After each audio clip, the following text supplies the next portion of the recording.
Assalamualaikum warahmatullahi wabarakatuh. Alhamdulillah hamdan katsiran tayyiban mubarakan fih mubarakan alaih kama yuhibbu rabbuna wa yardah. Asyhadu an la ilaha illallah wahdahu la syarika lah wa asyhadu anna Muhammadan abduhu wa rasuluh.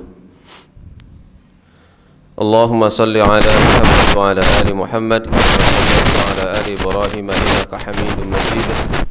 Wa barik ala Muhammad wa ala ali Muhammad kama barakta ala ali Ibrahim innaka Hamidum Majid. Wa sallim tasliman katsira amma ba'd. Ma'asyiral ikhwah rahimani wa rahimakumullah. Alhamdulillah pagi hari ini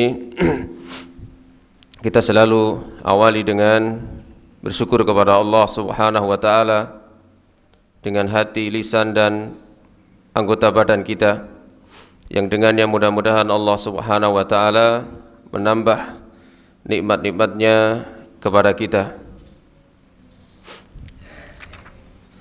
Pagi hari ini kita akan lanjutkan membaca kitab Mukhtasar Minhajil Qasidin lil Imam Ibni Qudamah Al-Maqdisi rahimahullahu taala. Kita kemarin sudah membaca penjelasan beliau tentang dengan apa kita mengetahui aib-aib kita sendiri. Beliau menjelaskan ada 4 cara, 4 metode. Yang pertama, kita duduk bersama seorang guru, di mana guru ini mampu melihat kekurangan-kekurangan kita sehingga memberikan arahan agar kita mengobati kekurangan-kekurangan kita tersebut. Kemudian yang kedua adalah kita mencari teman yang jujur, teman yang baik agamanya, yang selalu memberikan masukan atau peringatan terhadap kekurangan-kekurangan kita, sebagaimana yang dilakukan oleh Amirul Mukminin Umar ibn Khattab radhiyallahu anhu. Kemudian yang ketiga adalah dengan kita mengambil faidah dari lisan atau ucapan orang-orang yang benci kepada kita. Dan yang keempat adalah dengan cara kita bergaul dengan orang lain, sehingga ketika kita melihat ada sifat dari orang lain yang tidak baik, maka kita pun bisa mengambil pelajaran untuk tidak melakukan hal yang sama. Kemudian berikutnya kita akan membaca tentang alamatu husnil khuluq, bayanu alamati husnil khuluq. Muallif rahimahullahu taala menjelaskan, rubama jahadal muridu nafsahu hatta tarakal fawahisha wal ma'asi. Bisa jadi seorang murid ini berupaya bersungguh-sungguh mujahadah menundukkan nafsunya sehingga dia bisa meninggalkan perbuatan-perbuatan yang keji dan maksiat-maksiat. Summa dhanna annahu qad hadzaba nafsahu.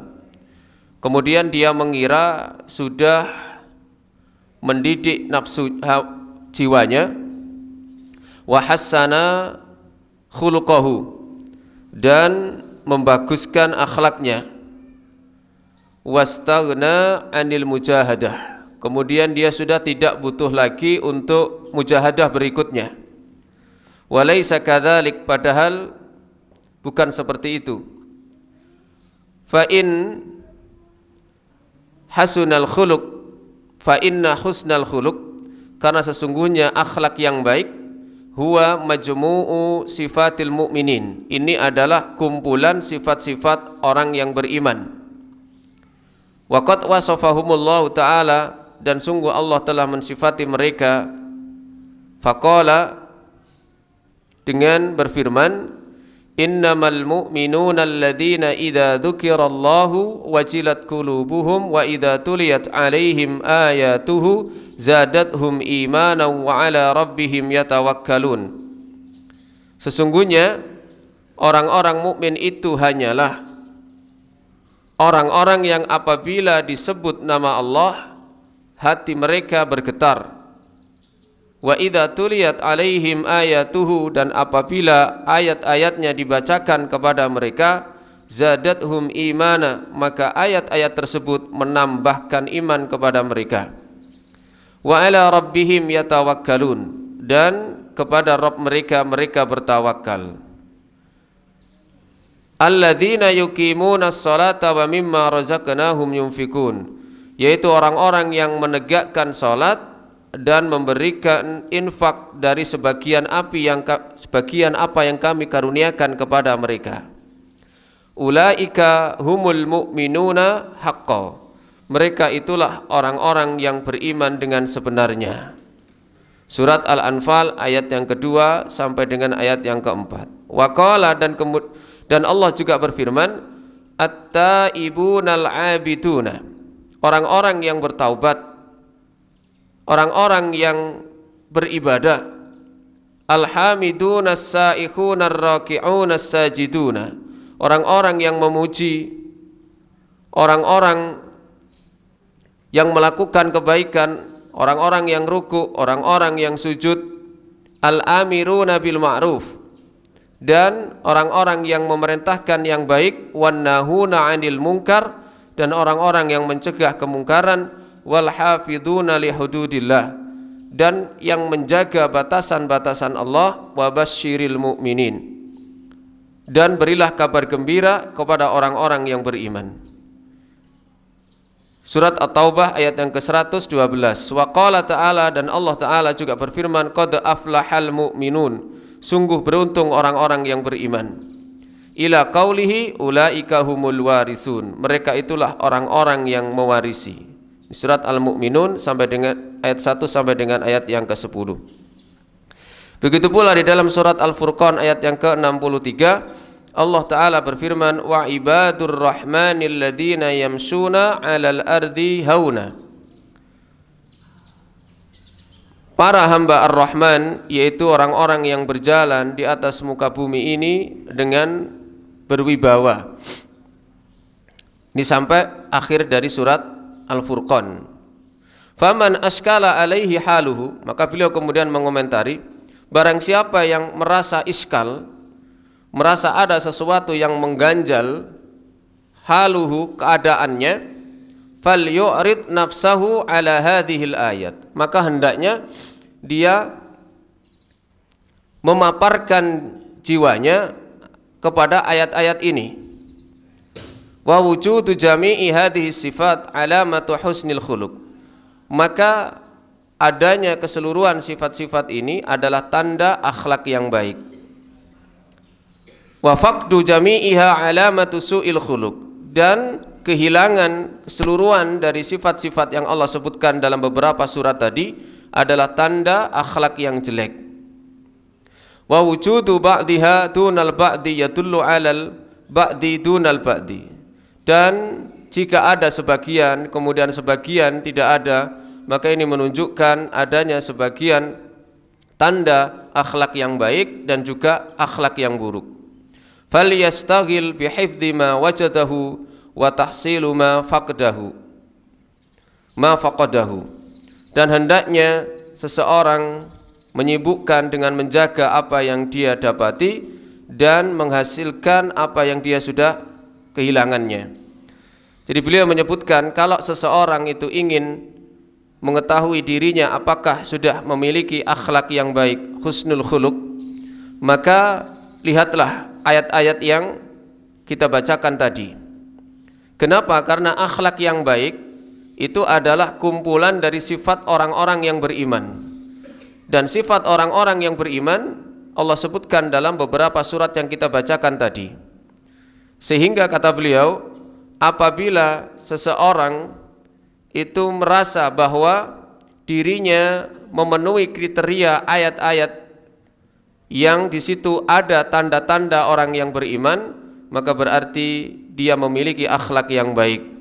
Jika keseluruhannya tidak ada, maka merupakan tanda akhlak yang jelek. Kalau ada sebagian dan tidak ada sebagian yang lain, berarti dia harus benar-benar menjaga apa yang ada pada dirinya dari akhlak yang baik, kemudian berupaya untuk memenuhi apa yang tidak ada pada dirinya.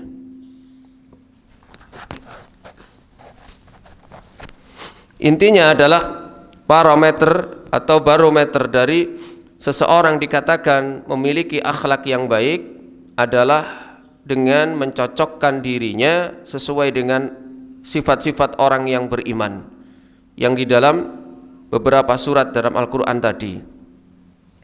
Karena tidak dikatakan seseorang memiliki akhlak yang baik kalau dia tidak memiliki sifat orang-orang yang beriman.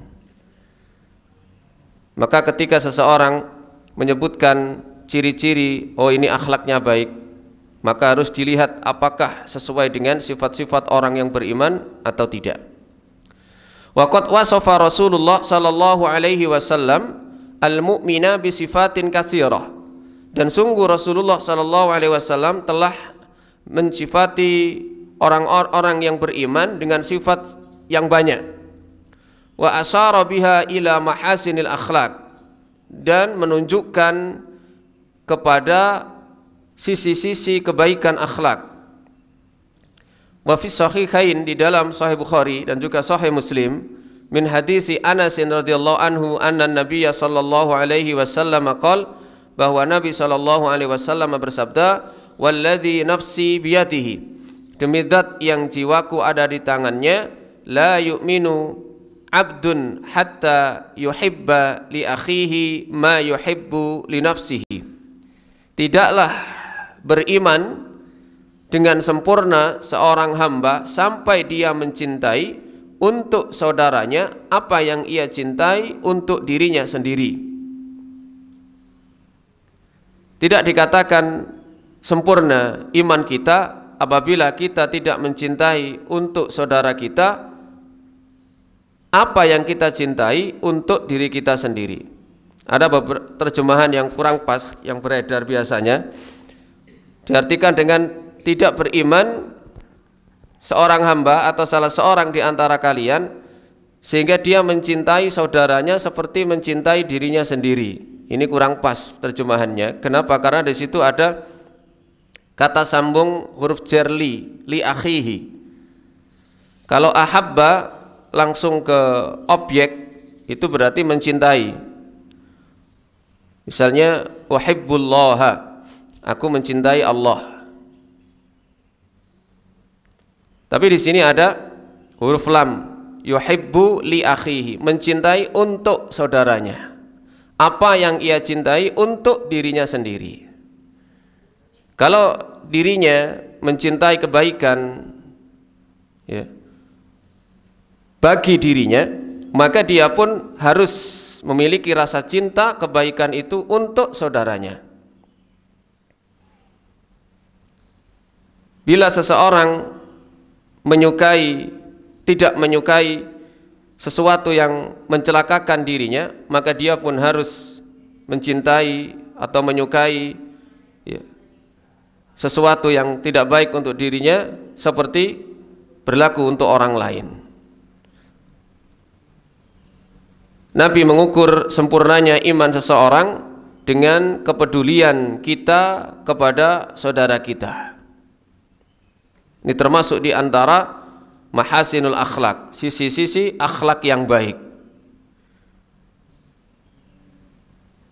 Wa fihi ma aidan, dan di dalam Sahih Bukhari dan juga Sahih Muslim juga min hadisi Abi Hurairah, dari hadis Abu Hurairah radhiyallahu anhu sallallahu alaihi wasallam, dari Nabi sallallahu alaihi wasallam, annahu qala, bahwasanya beliau bersabda, man kana yu'minu billahi wal yaumil akhir, barang siapa yang beriman kepada Allah dan hari akhir, falyukrim dhaifahu, maka hendaknya dia memuliakan tamunya.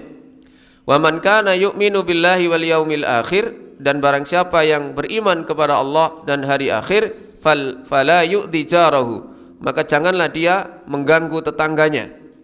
Wa man kana yu'minu billahi wal yaumil akhir, dan barang siapa yang beriman kepada Allah dan hari akhir, falyakul khairan aw liyasmut, maka hendaknya dia berkata yang baik atau diam.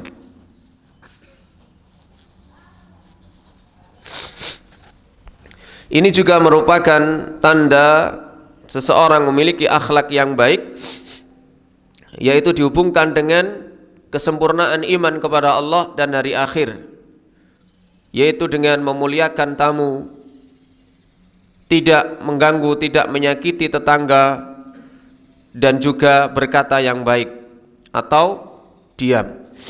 Wa fi hadisin akhar, dan di dalam hadis yang lain, akmalul mu'minina imanan ahsanuhum akhlaqa.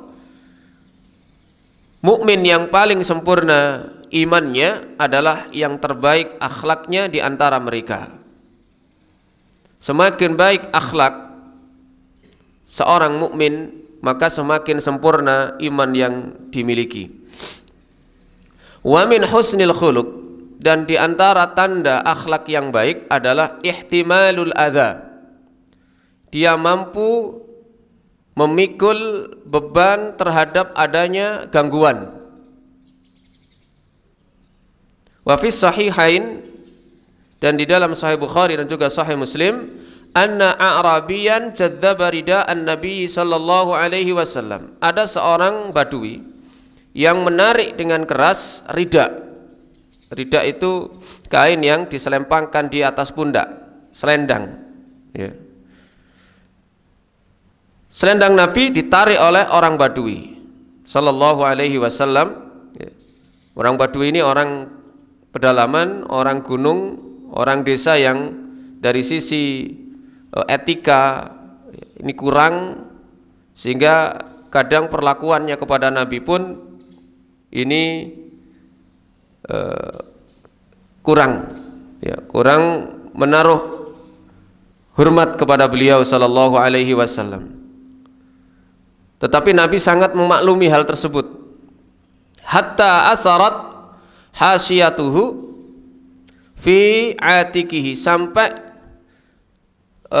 bekas tarikan selendang itu membekas pada atik pundak Nabi sallallahu alaihi wasallam. Summa qala, kemudian mengatakan, ya Muhammad, murli min mali alladhi indaka. Wahai Muhammad, ya, ini manggilnya saja sudah jambal. Ya. Wahai Muhammad, berikan kepadaku dari harta Allah yang ada pada dirimu.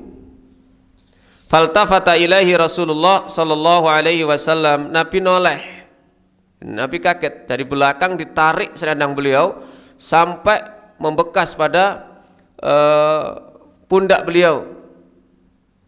Tetapi ketika Nabi menoleh, dilihat orang Badui, summa dhahika, Nabi tertawa. Bahkan para sahabat itu sebenarnya dengan keluguan dan kepolosan, atau orang Jawa mengatakan bloko sutonya orang Badui, itu para sahabat sebenarnya banyak yang arep-arep. Banyak yang arep-arep, ada orang Badui datang tanya ya secara gamblang ya tentang suatu agama kepada Nabi sallallahu alaihi wasallam, sehingga para sahabat yang asalnya sungkan menanyakan itu terjawab sudah. Bahkan Ibnu Mas'ud itu pernah ya, menceritakan ketika Nabi sedang berkhutbah, ya, tiba-tiba ada orang Badui yang datang, sehingga kemudian orang Badui ini tanya kepada Nabi. Ketika Nabi menceritakan tentang hari kiamat, kejadian nanti di akhirat, maka orang Badui ini tanya, ya Muhammad, matas sa'ah. Bahasa kita, Muhammad, dari tadi kamu kok cerita tentang kiamat, tentang kejadian akhirat, matas sa'ah, kapan sih kiamat itu? Maka Nabi mendengar pertanyaan itu, ya balik bertanya lagi, ma'adat talaha, apa yang kamu persiapkan? Kok kamu bisa tanya kapan hari kiamat? Jawab orang Badui tersebut, aku tidak punya persiapan kecuali aku siapkan bahwa aku cinta kepada Allah dan Rasulnya. Aku membawa cinta Allah dan Rasulnya, cinta kepada Allah dan cinta kepada Rasulnya. Maka Nabi mengatakan, anta ma'aman ahbabta. Kamu nanti akan dikumpulkan dengan orang yang kamu cintai. Ini benar-benar menjadikan Ibnu Mas'ud sampai mengatakan, demi Allah, kami tidak pernah segembira ini setelah masuk Islam kecuali setelah mendengar pertanyaan orang Badui dan dijawab oleh Nabi dengan sabda beliau, anta ma'aman ahbabta. Engkau dikumpulkan bersama dengan orang yang engkau cintai.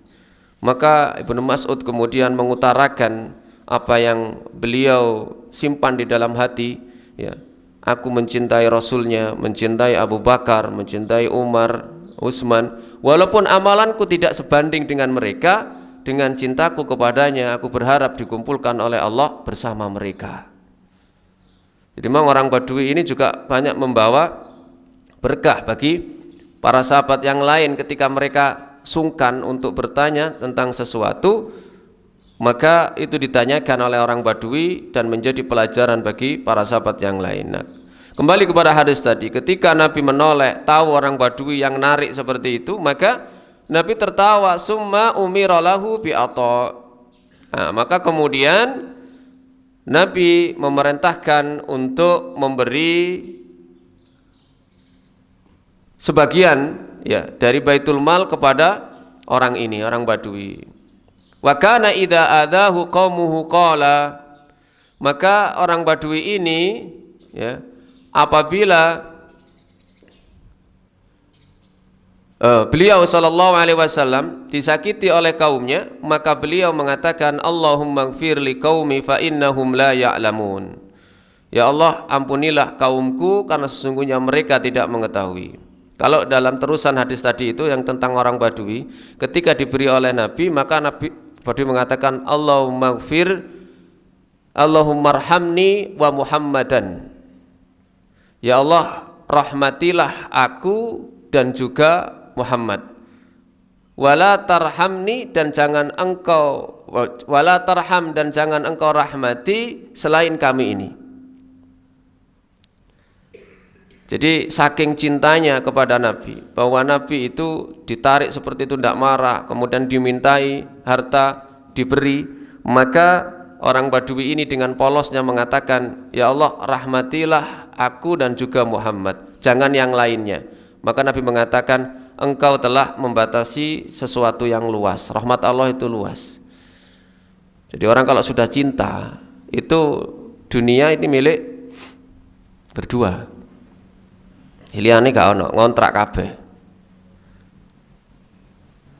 Maka seolah-olah rahmat itu hanya khusus untuk dirinya dan Rasulullah sallallahu alaihi wasallam, saking cintanya. Dan Nabi pun ketika diganggu oleh kaumnya, disakiti, maka beliau tidak marah. Bahkan beliau mendoakan ampunan bagi kaumnya karena Nabi sadar bahwa mereka tidak tahu. Allahumma ighfir li qaumi fa innahum la ya'lamun. Wa kana Aus al-Qarni idza ramahu sibyan bil hijarah. Nah, ini Aus al-Qarni itu kalau dilempari batu sama anak-anak kecil, dia mengatakan, ya ikhwatah, in kana wala budda farmuni bis-siwar li alla tadmu saki fatamnauni minas shalah. Wahai saudara-saudaraku, dia ini Aus al-Qarni ini dilempari batu sama anak kecil-kecil.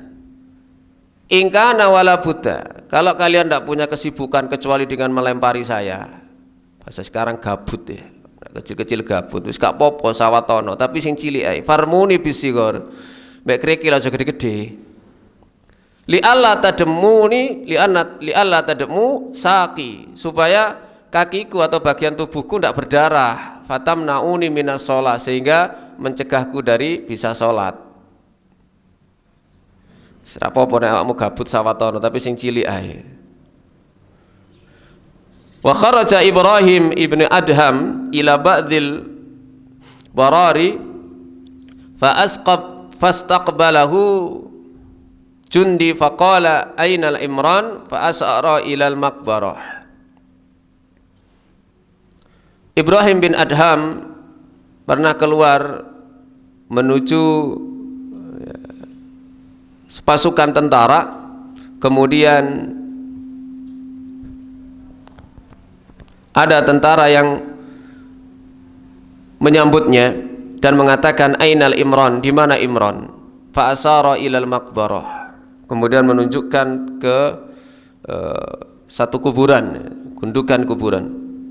Fa daraba ra'sahu fasajjahu falamma akhbara annahu Ibrahim, ya. Kemudian fa daraba ra'sahu, ini orang tidak tahu sebagian bahwa itu adalah Ibrahim bin Adham, maka kemudian memukul kepalanya. Falamma akhbara annahu Ibrahim, tatkala tahu bahwasanya yang dipukul tadi adalah Ibrahim bin Adham, ja'ala yuqabbilu yadahu wa rijlahu, maka orang tadi pun yang memukul mencium tangan dan kakinya. Faqala innahu lamma daraba ra'si sa'altullaha lahul jannah. Kamu tahu, ketika dia tadi memukul kepalaku, aku meminta kepada Allah surga baginya.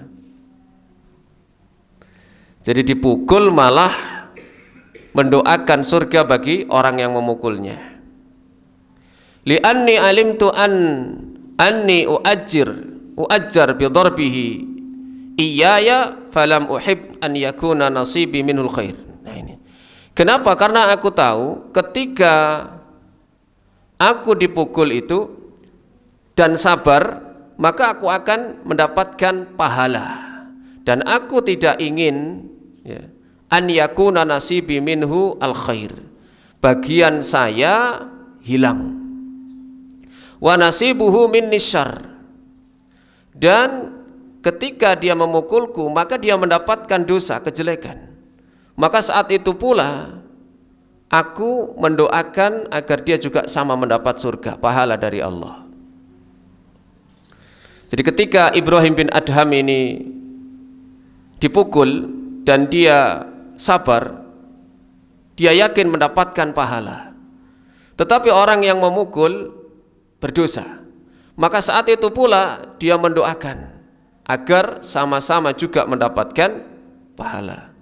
Wajtaza ba'duhum fi sikkatin fataraha alaihi ramad minas sathi faja'ala ashabuhu yatakallamun faqala man istahaqqan nar fasuliha 'ala ramad yambagi lahu an la yaghdab.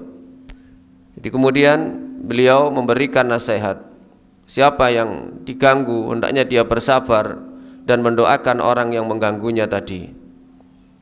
Ini akhlak yang baik, ya. Kalau sekedar tahan dari gangguan, ini tahap pertama. Tapi mendoakan kebaikan bagi orang yang mengganggu, ini tahap yang kedua, yang bisa jadi lebih berat. Fahadhihi nufusun dhullilat birriyadah. Nah, jiwa-jiwa seperti ini bisa ditundukkan dengan riyadah, dengan latihan. Artinya ketika seseorang tidak sabar mendapatkan gangguan, maka ini bisa ditundukkan dengan latihan-latihan. Fa'tadalat akhlaquhum, sehingga akhlaknya menjadi baik, menjadi seimbang. Wa naqiyat anil ghisyi biwatiniha, sehingga rasa dengki, dendam ini bisa bersih dari tempatnya. Fa asmarat ar-ridha bil qada, sehingga membuahkan sifat ridha, ikhlas bil qada, dengan takdir. Dia diganggu, dia dipukul, bagian dari takdir dia. Wa man lam yajid min nafsihi ba'dha hadhil alamat, barang siapa yang tidak mendapati dalam dirinya sebagian tanda-tanda ini, allati wajadaha ula, yang didapati oleh mereka para ulama, fayam bagi an yudawima ar-riyadah liyasila ba'du ma wasalu, maka selayaknya ia mudawamah untuk riyadah, latihan, agar sebagian apa yang para pendahulu kita itu bisa melakukannya, kita pun bisa melakukannya. Jadi harus banyak riyadhah, banyak latihan. Semakin banyak hal yang menerpa kita, maka itu menjadi sarana kita untuk meriyadhah jiwa kita, sebagai sarana kita untuk melatih agar memiliki akhlak-akhlak yang baik. Dan tentu contoh yang terbaik adalah Rasulullah sallallahu alaihi wasallam.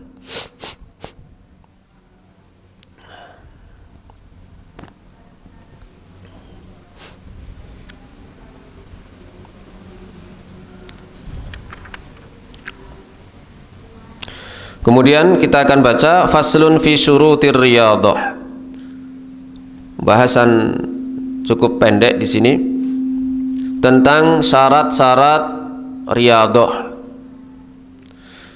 Wa'lam anna man syahadal akhirah biqalbihi musyahadata yakinin asbaha bid-darurah muridan laha. Ketahuilah, orang yang musyahadah terhadap akhirat dengan hatinya, dengan musyahadah penuh keyakinan, asbaha bid-darurah muridan laha, maka pasti dia punya keinginan untuk akhirat. Zahidan fid dunya, dan dia juga akan menjadi orang yang zuhud terhadap dunia.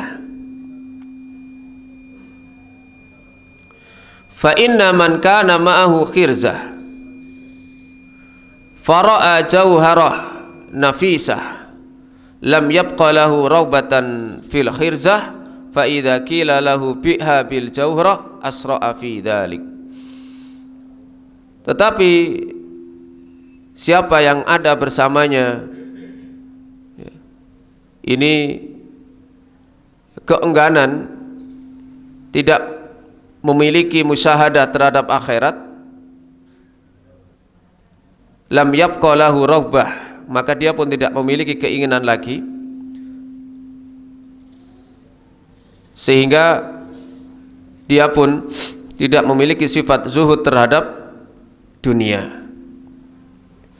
Orang yang benar memiliki musyahadah al-akhirah biqalbihi, dengan hatinya, musyahadata yakinin, dengan musyahadah penuh dengan keyakinan, maka tentu dia akan memiliki keinginan untuknya.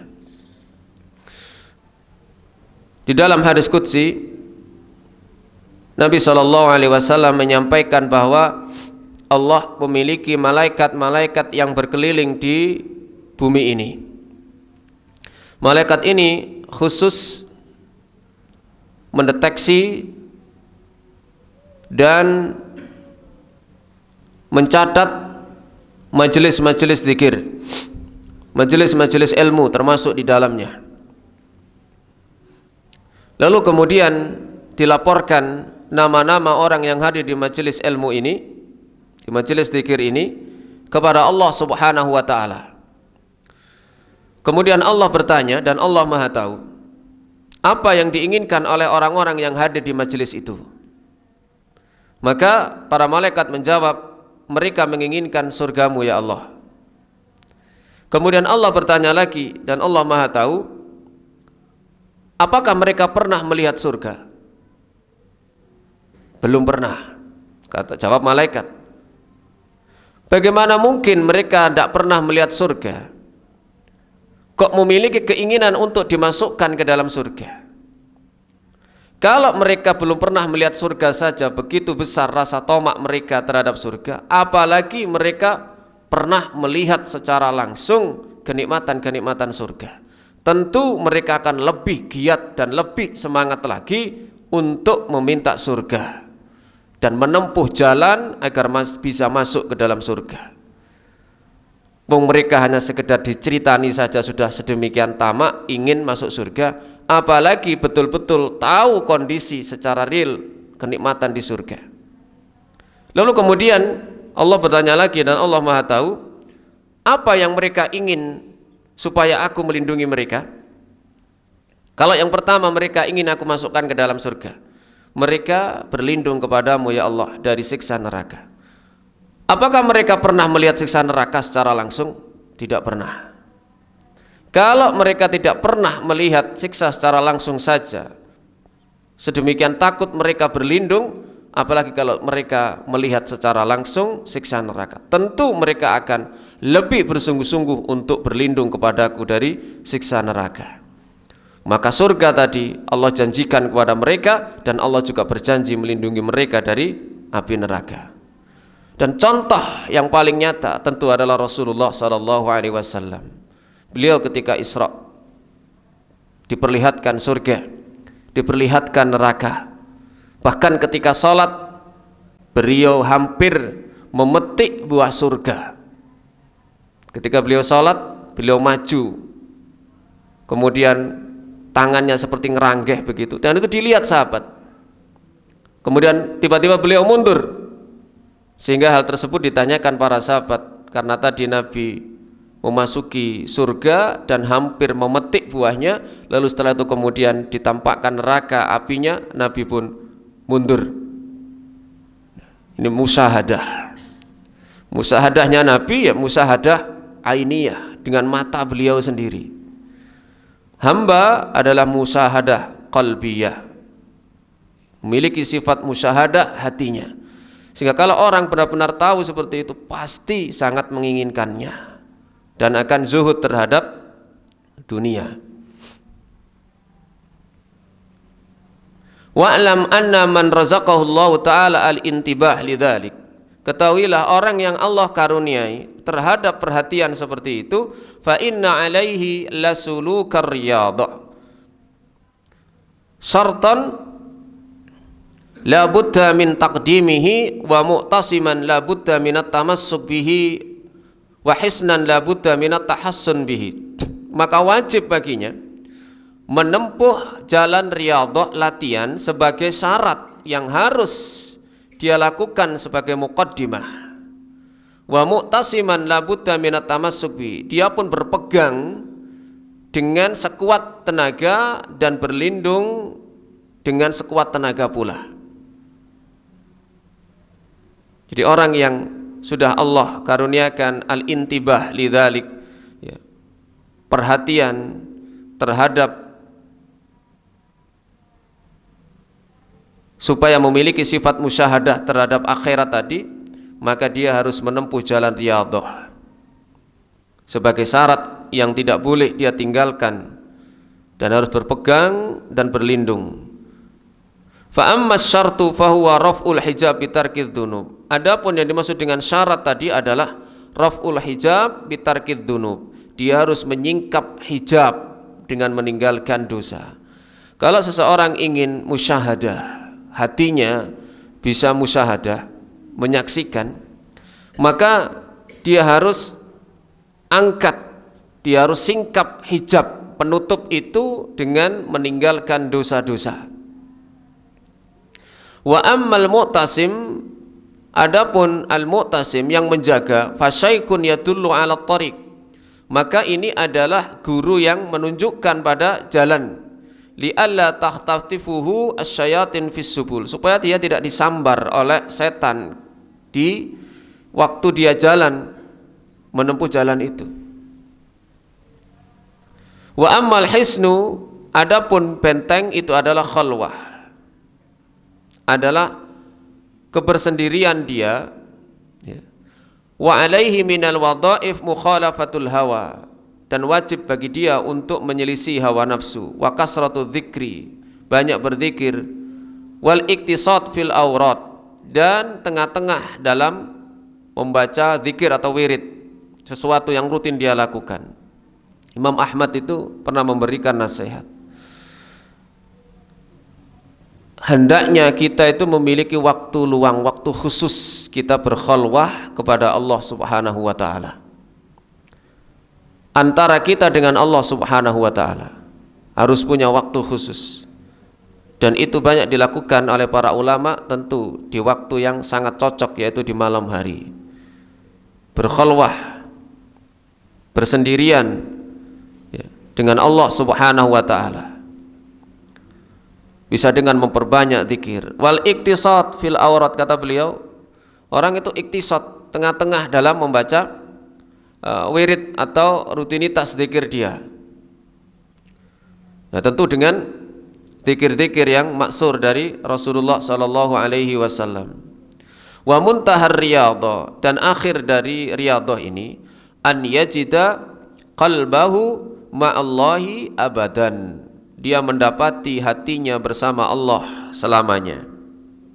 Wala yumkinu dzalika illa bi an yakhluwa an ghairihi, dan itu tidak mungkin terjadi kecuali ketika dia bersendirian dari yang lain. Kalau sampai dia bersama dengan orang lain, maka bisa jadi hatinya terpaut dengan orang itu, lepas dari Allah. Wala yakhlu illa bitulil mujahadah, dan tidak bisa dia berkhalwah seperti itu kecuali dengan lamanya mujahadah.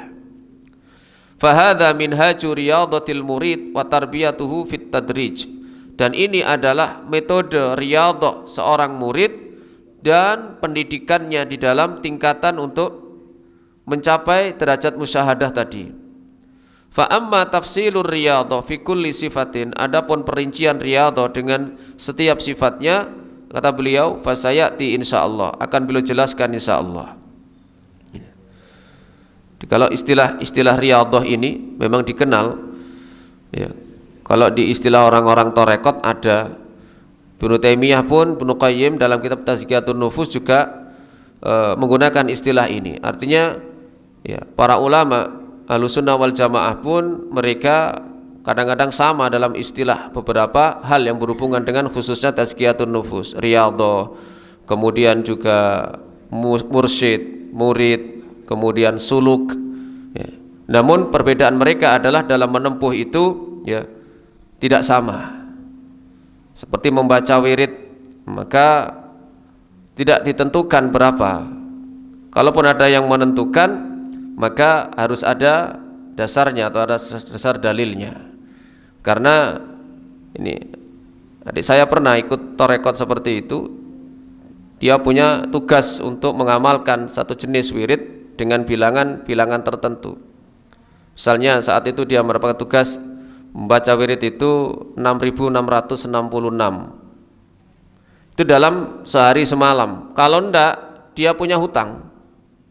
Nah, kebetulan adik saya satpam, ngantuk esok, kayak jogo.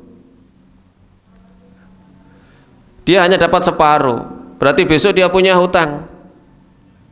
Dan itu dalam jangka waktu tertentu. Ya. Akhirnya ditinggal, daripada esok di omeli komandan, ya mending ngelakoni ae.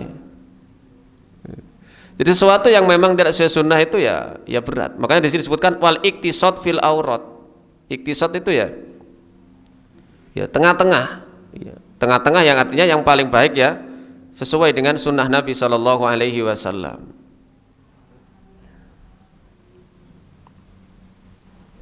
Wallahu a'lam bishawab. Beliau kemudian menutup bab ini dengan wallahu a'lam wa sallallahu ala sayyidina Muhammadin wa ala alihi washabbihi wasallama tasliman. Demikian, mudah-mudahan bermanfaat. Subhanakallahumma bihamdika asyhadu an la ilaha illa anta astaghfiruka wa atubu ilaik. Assalamualaikum warahmatullahi wabarakatuh.